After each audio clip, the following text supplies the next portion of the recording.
ఇప్పుడు దేవుని ఆకలి తీర్చాల్సిన సరుకేంటి?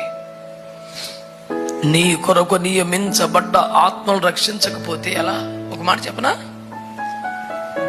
కోయిటకు పనివారిని పంపమని తండ్రిని వేడుకోండి అన్నాడుగా. కోత విస్తారం ఉంది అన్నాడుగా. పనివారు రాకపోతే ఏమవుద్ది? కోత పంట నేలపాలైపోద్ది. ఒకటే మాట, నీ కొరకు నియమించబడ్డ ఆత్మలను నీవు రీచకపోతే ఆ పంట నేలపాలైతే నీవే లెక్క చెప్పాలి. ప్రిపేర్ అయిపోవాలి, నువ్వు సిద్ధపడిపోవాలి. చదువుకుంటున్నావా? ఉద్యోగం చేస్తున్నావా? వ్యాపారం చేస్తున్నావా? హౌస్ వైఫ్ రిటైర్డ్ అయిపోయి ఇంట్లో కూర్చున్నావా? బలహీనుడవా? అయినా నీ వంతు కొత్తైనా ఉంటదిగా.